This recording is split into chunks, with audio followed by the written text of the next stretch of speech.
I'm going to talk a little bit about session planning and essentially how to create observing lists and to show you how that can be used to make it easy to get this sort of information there during the middle of the live session.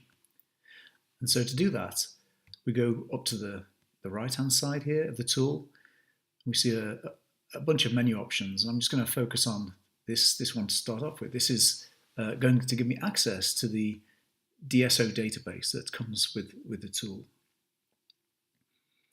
So we get a screen which contains various columns of information about the objects, and there's it's just over 48,000 objects in the database. And I'm just going to clear these filters here.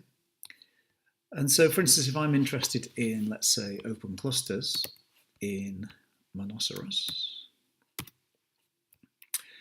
screen updates immediately. We can see there's 128 of these things. Maybe I'm interested in the ones which have a certain maximum diameter, given that I'm using a fairly small chip. So anything below about 15 arc minutes is good for me. There's still a lot of these, 95. I can click on this to sort, for instance.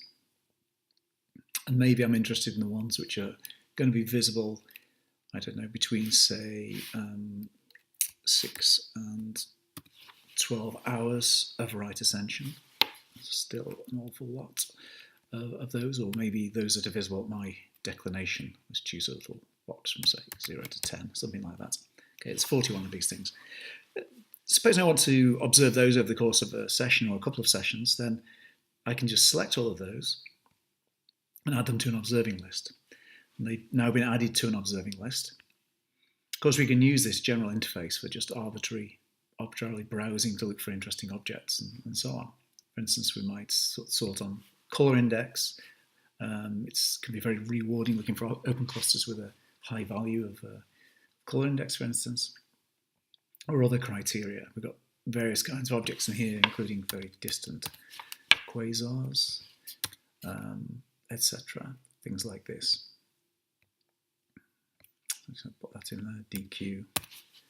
There's about 1,839 distant quasars with high Z values, challenging objects like this. So it's a fairly eclectic selection and easily extendable. I'm going to close that and then go to the observing list now. So my observing list now consists of all the objects that I've just added, these 41 objects. Of course, in practice, I would have an observing list with more on than this. And then in any given session, if I'm interested, say, in a particular type of object, I can just restrict it very easily by putting filters in these columns. For instance, if I'm just interested in the NGC open clusters, I can do that, for instance. I'll just leave that for the moment and show you then how this how this works in a live session.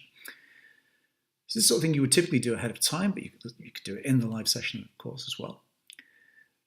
So the standard rhythm of a session is to essentially tell the tool when we've got a new object coming in. The tool looks after saving a lot of metadata and managing the images, as we'll see a bit later. So the standard approach then is once we've finished observing an object, supposing I'm finished with this one now, I just go up to this menu again, and I can choose either a new observation, and what this does is it just essentially clears all of the object-related information from this side. But of course, it's much easier to say new from observing list if I know I've just pointed the scope, or I'm about to point the scope, say at NGC 2269. I can just click on that, and that information then appears in this box, which means that, if you're like me and you're actually sitting there at the scope typing in the coordinates for some of these objects, if they're not in the database, then this is all kind of useful to be able to do that.